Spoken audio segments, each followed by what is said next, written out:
Okay, we've got a lot to talk about today, so get in here. This is Jack with Cosmic Road. I'll talk about UFOs and the paranormal.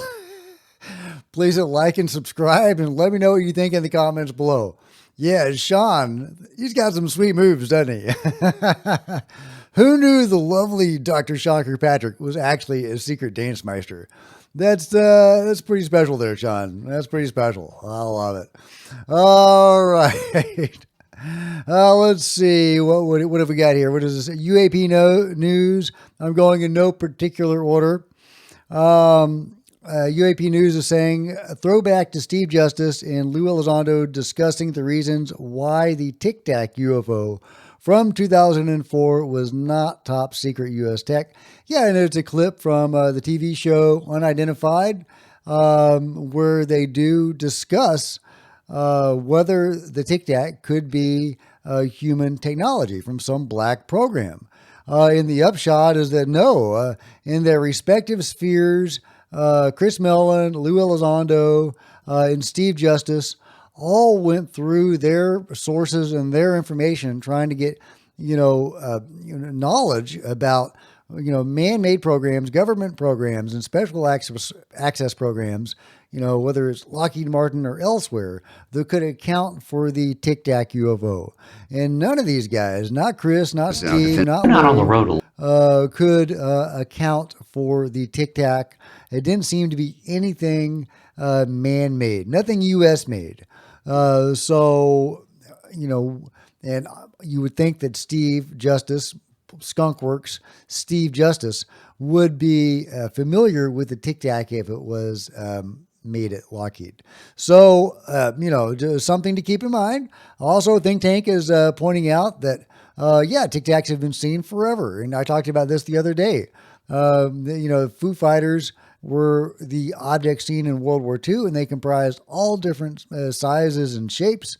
Looks like this is one example of a Tic-Tac from the second Schweinfurt raid in 1943. Great find. Definitely looks very Tic-Tac-ish. They've been seeing these for a long time. I'll talk more about the Tic-Tac in a minute. Again, I'm going in no particular order here. Joe Murgy is posting comments from Brandon Fugel, owner of Skinwalker Ranch, about the hitchhiker effect. I thought this was really interesting. Brandon Fugel says the dreaded hitchhiker effect is real. We have been tracking numerous incidents. It's not a virus. It is a non-human intelligence attaching itself to those it selects. How does it select? Why does it choose some people and not other people? Yeah, and some people can go on the ranch for years, as Brandon says. He never had any incidents until recently. So, why now? Joe Murgy asked him, how do you know the hitchhiker effect is an NHI attaching itself to people and not something else? I mean, some of things I've read and heard make me think you're right, but other stuff makes me question that. I just don't know. Brandon Fugel says, good question. Whatever it is, it exhibits intelligence, volition, and unusual command over systems. Joe says, have you personally had any hitchhiker experiences? Answer, I did not personally experience it until last year, after one particular day of conducting very aggressive experiments. Upon returning home, both my brother and I had issues. Yeah, I would love to know what specific experiments triggered that. Was that digging on the ranch? What was it? Why did Jay Stratton, after going to the ranch, presumably many times, on one occasion, he triggered a really nasty attachment, the werewolf, the skinwalker, the shape-shifting, entity, presumably shape-shifting. He only saw it in one shape, that is a two-legged, evil-looking wolf-like form, a werewolf-like form, and it would appear in his backyard. He saw it, his family saw it, other people saw it, multiple witnesses on multiple occasions for that entity, whatever the hell it was. Was it really a werewolf or a skinwalker? Whatever it was it, representing itself that way to cause fear And why him? Why then? Why Brandon Fugel in this case and not other cases? He's been on there for years. He owns the place. Just super fascinating. I did a piece about a week ago with a theory that somebody came up with about how the beings experience time and how we could interact with them and how they could interact with us. Uh, Basically, the beings, when they interact with us, don't necessarily simply have to interact with us then and there because they may perceive time over a much wider spectrum. So it could be interacting with you here when you see the UFO, and then it could still be interacting with you in the same moment for it, months or years later, presumably, when you're at the house and see a ghost or a dog man or a werewolf. So, is that what's going on? Is it something else? Because Lou Elizondo spoke to that years ago, saying that it's possible that some beings, his analogy was the cherry on a cigarette, the burning part of a cigarette, that it might be why, if we perceive time like the cherry on a cigarette, the being's cherry might be whiter. The burning part of the cigarette for them might be much wider. They may experience time much differently than we do, being able to perceive things past and present, per our perspective. Just super fascinating. I would love some answers on that, and those would probably be important answers to get. Meanwhile, back to the Tic-Tac, David Haith sent me this, and thank you, David. I thought this was really pertinent. Former Chief Radar Officer Kevin Day, who was involved in the Nimitz encounter, has commented on Ross Coulthart's certainty that the Tic-Tac craft was built by Lockheed Martin. Asked, based on David Fravor's evidence, the chances the Tic-Tac was human-made, Kevin replied, 0. Kevin said the objects observed, both on radar and with our own eyes, demonstrated extraordinary performance. He said, I like and have great respect for Ross, but this was now 20 years ago, and so where is this new tech? We just bombed Iran. War in Ukraine too. Over to Ross to provide more info on this one, or is it just more noise in my view? Yeah, of course, that's assuming that, if Lockheed did make the Tic Tacs, in a secret project, that the rest of Lockheed would have access to that technology. And I don't think that's the case. I think the control group has had access to sophisticated, advanced, exotic technology for many years. Meanwhile, we're still sending people up into space in rockets, endangering their lives, wasting time and money when we could be utilizing this advanced technology that we have access to. Well, the control group has access to it. It's obviously limited access, obviously not for everybody. So, which is very frustrating, is that a limit that the beings have placed on this technology, beings who helped us develop and, work with this technology and utilize it? Or is it is it the powers that be that placed the limits on that technology because they didn't want anybody else to play in their sandbox? Another important question. I'd love your thoughts on it. But good points from Kevin Day, who refutes Ross Coulthart's claims that the Tic-Tac was indeed Lockheed Martin technology. Oh, here's a beautiful capture from Peter Maxwell Slattery. Come on, baby. That's bugging. You can do it. Come on, you can do it. Man, was so bright, so quick. That's so fast. That's like 10 times faster. Man, look at that. Huh? That's like 3 times quicker than a plane. I know. Man, straight above us that appeared. I'm going to grab my camera. Man, that was crazy. That was great. I don't know if Pete is still out at East Eddy Ranch in Washington. This could have been filmed there. This could have been filmed at Jaya Sanctuary, his place in Australia. But he also works closely with James Gilliland of East Eddy Ranch that I've talked about many times. I always hope to get a chance to get out there. Someday I've got to get myself up to Oregon or Washington and go to East Eddy Ranch. If anybody here has been there, Let me know your impressions. Meanwhile, Netflix is going to do a movie about storming Area 51. Yeah, I don't know about this one, guys. I hope this isn't a documentary that's going to mock ufologists and UFO believers. You know, we'll see when it comes. Well, that's not a great screen grab. We'll see when it comes out. It could just be an excuse to talk about UFOs and actually go over the evidence that there is stuff hidden at Area 51.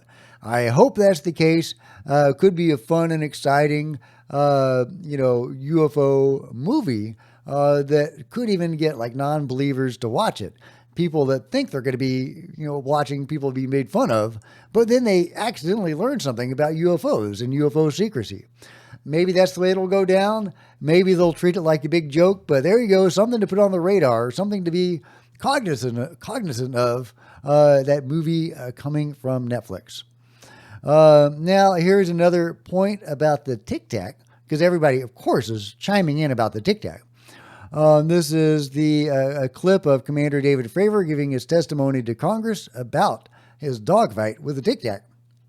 And one thing he says is that the Tic-Tac at one point was jamming him, which is technically an act of war. So, if this is Lockheed Martin technology, they committed an act of war against Commander David Fravor. That's pretty serious. However, again, that's assuming that Lockheed Martin or the control group cares about mere human laws or what the rest of us in our humdrum reality are doing. They've got the breakaway civilization. They don't care, right? So I think that's a good point that, yeah, this is an act of war if it's human on human, right? But do they care?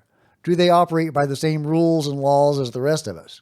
Is that something, is that a mark against Lockheed Martin being the creator of the Tic-Tac? Now, I don't think Lockheed Martin is the creator of the Tic-Tac. I'm just saying, I don't know if that's a great argument. That's a good point, though. But the Tic-Tac, like I say, if it's Lockheed Martin, then it's mixed up in a whole bunch of other stuff. This is anomalous technology. This isn't simple antigravitics. This thing was going from space to sea level in a second without creating a sonic boom. Whoever operates the Tic-Tac is able to access a whole different set of physics than the rest of us. The rest of us can't do that. You could theoretically explain how that might be possible, but nobody can use physics to recreate something like that. Physics that we understand. So whoever has the Tic-Tac has a whole different set of physics they're operating by, which is fascinating and frustrating. So there's 100 of these objects operating, interacting with something in the sea, some submerged object, going toward Catalina Island, which is a hotbed of UFO activity, underwater UFO stuff, coming from space stuff. So if the Tic-Tacs are Lockheed Martin, it's mixed up in that whole hotbed of stuff, which it could be. I wouldn't surprise me if the control group was indeed interacting at that high level with the phenomenon. Totally possible. Is that what happened? Is it Lockheed Martin? Troy reached out to me and had a great comment about this, is that, you can't forget the flying pyramids that were flying over the warships, or the orbs that were swarming the warships, like the Omaha. That all seems to be part of a larger pattern that includes the Tic-Tac. So if Lockheed Martin made the Tic-Tac, do you think they created the pyramid or the orb? I don't think so. But hey, let me know if you guys disagree. Chris Ramsey says, Tic-Tac shaped craft I filmed years ago over in Nevada. Everybody's doing Tic-Tacs. I love it. Let's check out this awesome Tic-Tac. Yeah, that is definitely a Tic-Tac, or definitely Tic-Tac-ish. I don't know what else you'd call that sucker. A great daytime capture of this object. I don't think that's a bird. I don't think that's a balloon. But hey, let me know what you guys think that is. I think that's an awesome capture from Chris Ramsey, and thank you for sharing that with us. Jason Wilde, also talking about the Tic-Tac, has this to say. At this point, it's hard to tell if we're watching an intelligence agency clown show or perfectly engineered bait and switch fractal that keeps repeating. Personally, I'm betting on the latter, and history backs me up big time. Let's go back for a minute. Roswell. We recovered a flying disc. The next day, oops, just a weather balloon. Yeah, Project Blue Book ran for decades claiming UFOs were nonsense. Years later, the program's own director admitted it was a lie. Kecksburg, Pennsylvania. Dozens saw an acorn-shaped craft crash in the woods. Military shows up, locks it down, and the story vanishes. Then 2017 rolls around. The Pentagon says, yeah, UFOs are real and we don't know what they are. Wait, what? After decades of denial? And now suddenly it's all flipped again. That's right. It's all Lockheed Martin, guys. Lockheed Martin is the scapegoat. And it is. It really is the scapegoat of a lot of stuff. And it's interesting. Not that they're innocent, but it is interesting that they do try to pin a lot of stuff on Lockheed Martin. I have to wonder if maybe they got too big for their britches in the control group. And somebody's trying to take them down a peg. But just a theory. Just a theory. Merrick von Rennenkamp is saying that the 2004 Tic-Tac UFO reminder, it is geometrically impossible for the Tic-Tac to be an aircraft. The object's position and orientation are constrained by math, ruling out an aircraft. It's also missing a tail. I think this is more replying to the Mick West debunking of the Tic-Tac more than the Ross Coulthart Lockheed Martin Advanced Tech story. But he's got a good point. Okay, in non-Tic-Tac related news, Eric Burleson in the UAP Caucus might get a tour of Area 51. A lot of these special access programs are under the purview directly under the supervision of the White House. And so we'll see. Now, I will say, and this is kind of breaking news a little bit, but just as a sidebar discussion, not as part of the negotiations, but just being in the room and talking with White House officials, I made a request for myself and Tim Burchett and Anna and the rest of the UAP caucus to get a tour of Area 51, of Wright-Patterson, and then get a full briefing from the White House on their special access programs related to UAP. And so one of those has been somewhat greenlit, and I'm still waiting to hear back from the others. Okay, cool. So you think the UAP caucus will get a tour of S4? Are they going to tour the alien retention facility? Probably not. But that would be really interesting if they did get to go to Wright-Pat or Area 51 or any of these places. But it can't be a nice tour. I mean, they have to come in with, the full scope of their authority, whatever that is, and whatever other authority they can go in with. Knock on every doors, and if they won't open those doors, bust them open. Will that happen? Unlikely. I'll be talking more about the Boogosphere later, but Eric Burleson was talking about how some of these special access programs are under the purview of the White House, which is so weird to me because these things must have been started many years ago. Now, maybe it's not the executive that actually manages these SAPs, since again, the executive, comes and goes every 4 to 8 years. That'd be weird. So maybe the overall, deep state executive branch, if there is such a thing, the permanent body of the executive branch, whatever that is, maybe they're the ones that oversee the SAPs. I'm not sure how else it makes sense, but I'm not encouraged about UFO disclosure out of the current administration or any administration. I mean, just look at Trump's latest comments about the Epstein files. Jeffrey Epstein, it left some lingering mysteries. One of the biggest ones is whether he ever worked for a American or foreign intelligence agency. The former Labor Secretary, who was Miami U.S. Attorney Alex Acosta, he allegedly said that he did work for an intelligence agency. So could you resolve whether or not he did? And also, could you say why there was a minute missing from the jailhouse tape on the night of the staff? Yeah, sure. If Hey, I Pam, could, could I just interrupt for Sure. 1 second? Are you still talking about Jeffrey Epstein?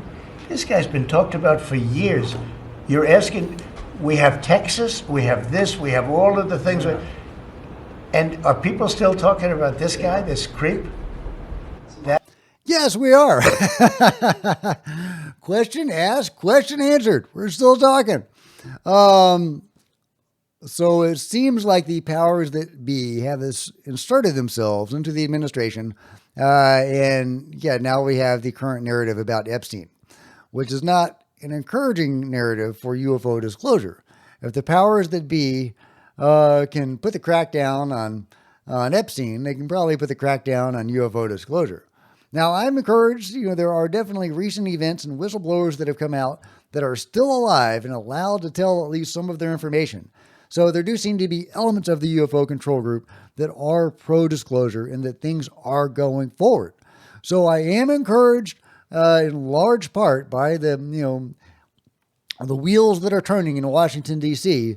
But we always have to remember that the powers that be are very powerful, and they are mightier than the president or anybody else. This is not an anti-Trump post.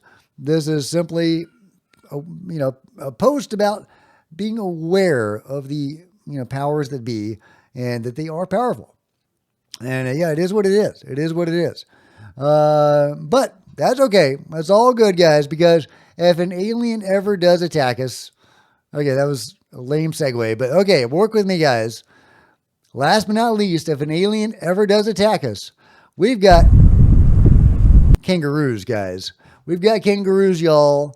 And if they can protect us from this guy, I think that we're probably safe from anybody else. Yeah, don't land your parachute in Australia. I don't know. I don't know what to tell you guys. But this kangaroo's keeping us safe. So let me know what you think about this awesome defensive kangaroo and everything else covered today in the comments below. Like and subscribe.